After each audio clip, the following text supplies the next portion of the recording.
여러분 새해가 밝았습니다. 새해 복 많이 받으십시오. 여러분 기도하고 계획하는 많은 일들이 주 안에서 다 성취될 수 있기를 바랍니다. 자, 오늘은 시편 산책 시편 119편 14번째 파트입니다. 105절부터 102절까지의 말씀을 112절까지의 말씀을 봅니다. 주의 말씀은 내 발의 등이요 내 길에 비치니이다. 주의 의로운 규례를 지키기로 맹세하고 굳게 정하였나이다. 나의 고난이 막심하오니 여호와여 주의 말씀대로 나를 소송케 하소서. 여호와여 구하오니 내 입에 낙헌제를 받으시고 주의 규례로 나를 가르치소서. 나의 생명이 항상 위경에 있사오나 주의 법은 잊지 아니하나이다. 악인이 나를 해하려고 올무를 놓았사오나 나는 주의 법도에서 떠나지 아니하였나이다. 주의 증거로 내가 영원히 기업을 삼았사오니 이는 내 마음의 즐거움이 됨이니이다. 내가 주의 율례를 길이 끝까지 행하려고 내 마음을 기울였나이다. 아멘. 오늘은 인생의 빛이 되는 말씀이라고 하는 제목으로 말씀을 나누려고 합니다. 여러분 시편 119편의 14번째 오늘 말씀은 히브리 알파벳 눈으로 시작합니다. 눈. 영어로는 이제 N인데요. 8절로 구성되어 있죠. 12번째 연에서는 하나님의 말씀이 천지를 견고하게 세우고 있다라고 그 말씀을 하고 13번째 13년에서는 그 말씀이 세상 지혜와 비교할 수 없는 지혜를 주며 변화된 삶으로 인도한다라고 하는 말씀을 보았습니다. 오늘 보는 14번째 말씀은 경건한 인생을 살고 싶다는 결심을 하고 있습니다. 그리고 그 비결은 경건한 삶을 살아가는 비결은 바로 말씀에 있다라고 하는 것이 오늘 말씀의 내용입니다.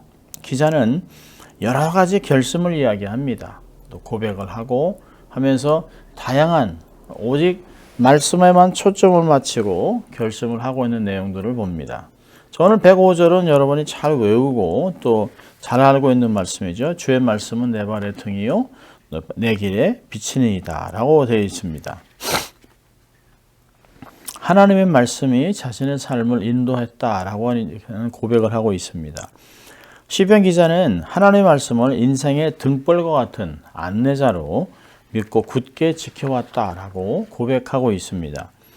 말씀은 지륵같이 어두운 인생의 밤에 등불이 돼서 한 발짝씩 실족하지 않도록 나를 지켜주었다라고 하는 말을 하고 있습니다. 오늘 말씀을 가만히 들어보면 말씀의 기능 가운데 인도하심보다는 사실은 보호함에 있다라고 의미를 부여하고 있습니다.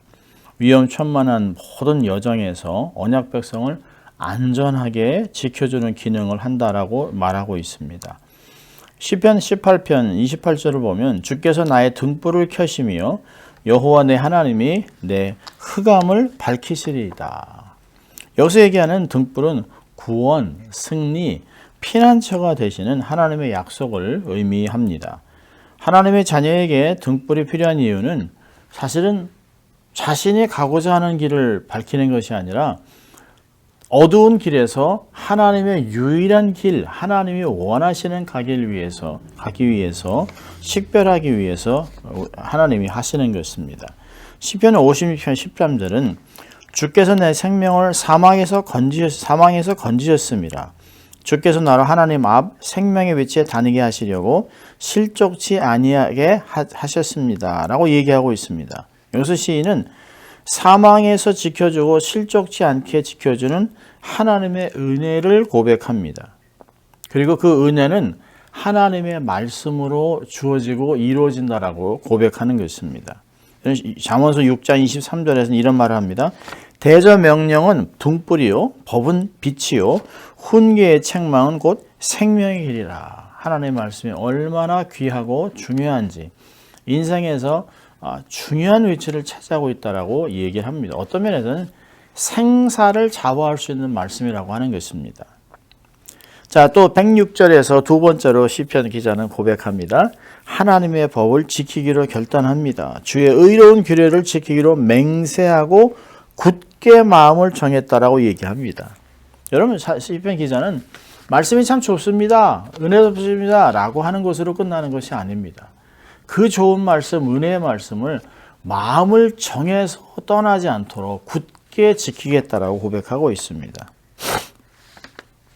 사실은 뭐 이렇게 우리가 찬양을 부를 때 하나님 우리가 이렇게 살겠습니다. 이렇게 하겠습니다라고 고백하지만 사실은 우리의 결단보다는 하나님 이렇게 살 수 있도록 우리를 도와주십시오라고 하는 그런 고백의 내용입니다. 우리가 찬송가 351장 보면 날 대속하신 구주께 후렴을 보면 나 구주 위에 살리라 내 기쁨 한량 없으니 내 갈 길 인도하소서 내 구주 예수여.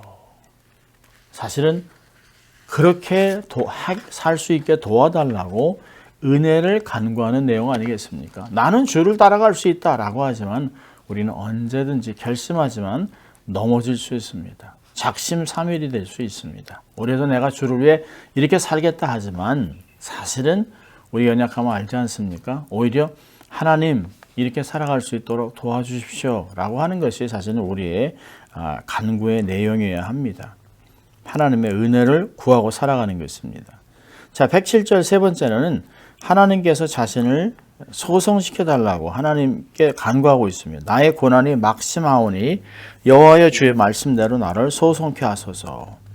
여러분 성도들의 삶을 보면 환난을 겪을 때 다양한 모습들이 나타납니다. 낙심하고 좌절하고 힘들지만 사실은 허우적대다 가만히 어떤 면에서는 지쳐서 앉아 있으면 오히려 하나님의 은혜의 수단인 말씀이 기억날 때가 있습니다. 그리고 나서 깨닫습니다. 아, 그렇지. 하나님이 이런 말씀하셨지. 이렇게 해주시겠다고 약속하셨지. 그리고 그 말씀 붙들고 하나님께 간구하다가 오히려 새 힘을 얻고 길이 열리는 것들을 보게 됩니다. 그래서 더욱 헌신하고 고난에서 주를 깊게 만날 수 있습니다. 우리를 안내하는 하나님이 어떤 분이신지를 너무 잘 알기 때문에 선한 목자로 당신의 목숨을 우리를 위해서 내려놓기까지 하는 그런 선한 목자이기 때문에 우리는 그분을 의지하고 고난 중에서도 주의 음성을 잘 듣고 그분을 따라가고 말씀을 지키게 되는 것입니다. 하나님께서 말씀으로 자신이 다시 살아날 수 있도록 도와달라고 시편은 기도하고 있습니다. 여러분 어둠 속에서 허우적거리나 또 아니면 좌충우돌하면서 사람을 찾아다니고 시시비비를 가리는 그게 중요한 게 아닙니다. 중요한 것은 납작 엎드려서 하나님께 향하고 기도하는 것입니다. 여러분 불났을 때 엎드려야 사실은 연기 밑에 있는 길들을 볼 수 있는 것입니다. 연기 속에서 우왕좌왕하다 사실은 숨 막혀 죽을 수도 있고 불에 타 죽을 수도 있습니다. 어려울 때는 고난이 있을 때는 엎드려 주님께 향하는 것입니다. 올해도 어려움이 있으면 분명히 있을 것입니다. 아마 작년보다 더 어려운 고난이 있을 수도 있습니다. 그렇지만 그때마다 더욱 엎드려 주님께 간구하는 삶이 되시기를 바랍니다. 자, 108절에서는 이렇게 얘기합니다. 주님을 찬양하면서 말씀을 가르쳐달라고 얘기합니다. 여호와여 구하오니 내 입에 낙헌제를 받으시고 주의 규례로 나를 가르치소서. 낙헌제는 감사, 찬양, 자원에서 드리는 것이에요. 여러분 사람들은 은혜를 깨달으면 깨달을수록 세상에서 발걸음이 정도로 돌아옵니다. 세상에서 집착했던 것을 내려놓게 됩니다. 바른 길을 찾게 됩니다. 그리고 하나님께 감사하고 찬양이 늘어나고 말씀을 더 사모하게 됩니다. 평상시에는 그저 바쁘고 힘들고 해서 말씀을 그저 대충대충 읽었던 사람들이 시간을 내서 말씀을 읽고 외우고 묵상하고 공부하면서 더 깊은 은혜로 들어가는 것을 보게 됩니다. 그 사람이 여러분 보면 더 깊은 곳으로 인도해달라는 심령의 기도가 터져 나오는 것입니다. 주의 규례로 나를 가르치십시오. 열려있는 마음입니다. 하나님 내가 배우겠습니다. 말씀을 가르쳐 주십시오. 마치 사슴이 시냇물 향해 헐떡이는 같은 심령으로 말씀을 사모하는 심령이 생깁니다. 은혜를 받으면 찬송하게 되죠. 기쁨으로 또 하나님께 선포하지요. 말씀을 사모하는 열정이 나고 교회를 사모하게 됩니다. 말씀이 어쩌면 이렇게 단가 꿀송이 같다라고 고백하게 됩니다. 그래서 은혜를 받으면 찬양하고 말씀을 더 사모하고 더 깊이 주님께 가르침을 구하는 게 됩니다. 자, 다섯 번째는 109절 110절에 나의 생명이 항상 위경이 있사오나 주의 법은 잊지 아나이다. 악인이 나를 해하려고 올무를 놓았사오나 나의 주의 법도에서 떠나지 아니하였나이다. 주의 법을 잊지 않기 위해서 주의 법도를 떠나지 않겠다라고 얘기하고 있습니다. 117절에 나의 고난이 막심하오니 라고 하는 고난이 끝나지 않았어요. 109절에는 위경에 있다고 얘기하죠. 악인들이 올무를 놓고 나를 기다리고 있습니다. 잡으려고 합니다. 새를 잡는 것 같이 나를 잡으려고 합니다. 악한 소문내고 함정을 파고 모함을 해서 어찌하든지 나를 멸망시키려고 합니다. 위험천만의 길입니다. 마치 막 그냥 지뢰밭을 걷는 것 같은 그런 모습입니다. 그리고 그 뒤에서 주위에서 어찌하든지 내가 그걸 밟아서 터지고 죽게 만들려고 애를 쓰고 있습니다. 악인들이 그렇게 많습니다. 여러분 이 시편 기자가 위에 빠진 것은 신앙 때문으로 보입니다. 사실은 그렇지 않습니까? 막 다양한 신을 섬기고 뭐 점을 치러 다니고 뭐 그냥 뭐 구슬하고 이런 사람들에게는 유일신 하나님을 섬기는 건 이상하게 보일 수 있습니다. 일본 사람이나 인도 사람에게 막 2억이나 넘는 그런 다양한 신들이 섬기는 사람들에게는 그냥 예수는 하나의 신일 뿐입니다. 많은 신이 있으면 좋지 않겠냐? The more the better. 더 많은 신을 섬기면 좋지 않냐라고 생각하는 사람들과 오직 유일한 하나님을 섬기겠다고 하는 우리들의 모습은 다를 수밖에 없습니다. 그리고 세상이 원하는 대로 세상 법대로 살아가는 것과 하나님의 법대로 살아가는 절대 진리의 말씀을 지키고 살아가는 사람들의 모습은 다를 수밖에 없는 것이죠. 그래서 세상 사람들은 너희들은 왜 그래? 우리와 달라 라고 손가락질하고 정죄하고 어렵게 할 수 있습니다. 여러분 세상을 살아가는 것은 결코 쉽지 않습니다. 세상에 살아가지만 세상에 속하지 않기 때문에 세상에서는 어려움을 당해요. 주님도 말씀하셨잖아요. 너희가 세상에서 환난을 당한다는 것이에요. 내 이름으로 어려움을 당한다는 건 주님이 이미 말씀하셨어요. 그렇게 많은 사람들이 어려움을 당하고 순교로 죽어가지 않았습니까? 지금도 그렇습니다. 여러분 세상을 살아가고 말씀을 지키는 것이 위험에서 오직 건짐을 받기 위한 그런 것이 아닙니다. 어찌하면 더 하나님 말씀대로 주님과 같이 살아갈 수 있을까? 어찌하면 더 주님을 닮아갈 수 있을까? 그래서 말씀을 읽는 것이고 묵상하는 것이고 세상에서 고룩을 세워나가는 것입니다. 여러분 세상의 지혜, 세상의 경험들은 세상의 세상 사람들이 파놓은 그런 올무가 보이지 않습니다. 오직 하나님의 영적인 분별력을 가지고 말씀으로 우리가 무장했을 때만 원수가 만들어 놓은 올무와 구덩이가 보이는 것이에요. 그래서 말씀을 신뢰하면 영안이 열리고 그리고 능력을 받고 분별력이 생기는 것입니다. 그래서 말씀을 가지고 넉넉히 살아가는 것이에요. 그래서 말씀을 붙잡으면 내가 세상을 넉넉히 이길 수 있는 사람이구나. 정말 세상에 어떤 것도 그리스도를 사랑하는 그리스도의 사랑에서 나를 끊을 수 없구나 라고 하는 말씀으로 확신을 갖고 단단하게 살아가는 것입니다. 말씀이 우리로 하여금 이렇게 어려움을 견디게 하는 것입니다. 사람의 위로 그렇게 오래가지 않습니다. 그게 힘이 없습니다. 진정한 위로는 성령님, 말씀을 통해서 주어지는 것이죠. 자, 마지막 2절은 주의 증거로 내가 영원히 기업을 삼았사오니 이는 내 마음의 즐거움이 됨이니이다. 내가 주의 율례를 길이 끝까지 행하려고 내 마음을 기울였나이다. 여러분 사실은 시인은 단순히 위험천만한 상황에서 자기를 구원했기 때문에 보호해 주었기 때문에 말씀을 지키고 잊지 않겠다라고 하는 것이 아니에요. 말씀 자체를 사랑하고 말씀 자체가 자기의 삶의 즐거움과 기쁨이 되었다라고 얘기합니다. 자원에서 말씀을 너무 사랑하는 것이에요. 여기 보니까 기업을 삼았다라고 얘기하고 있습니다. 말씀을 통해서 삶의 다양한 것들을 소유하는 것입니다. 여러분 아브라함에게 하나님은 나는 너에게 큰 상급이요 방패라고 창세기 15장 1절에 말씀했죠. 우리 성도들은 아브라함의 유혹을 함께 누리는 사람들입니다. 갈라디아서 3장 29절에 너희가 그리스도께 속한 자면 곧 아브라함의 자손이요 약속대로 유업을 이을 자니라. 하나님의 유업, 말씀을 통해 하나님의 유업을 발견하고 하나님의 유업을 믿음으로 선포하고 취해서 아브라함의 복을 함께 누리는 사람들이라고 이야기하고 있습니다. 여러분, 우리가 강하기 때문에 세상에서 승리하는 것이 아니에요. 오히려 우리가 약하기 때문에 엎드려 있는 우리의 삶을 통해 그리스도의 강함이 드러나는 것입니다. 늘 마음을 말씀에 기울여 놓아야 합니다. 겸손하게 마음을 지켜야 합니다.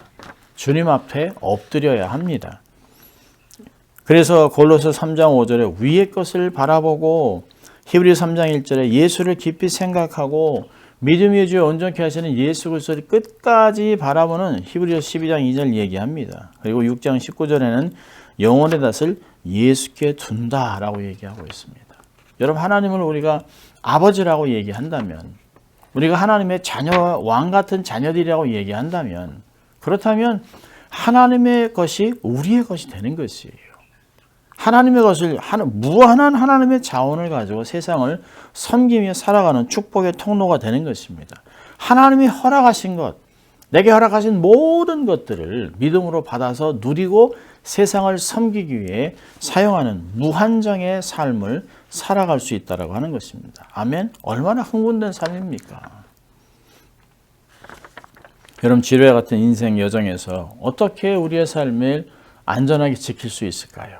어떻게 하나님이 허락하신 모든 것들을 받아 누릴 수 있을까요? 어떻게 하면 내세의 약속을 위해서 이 세상에서 충성되게 삶을 살아갈 수 있을까요?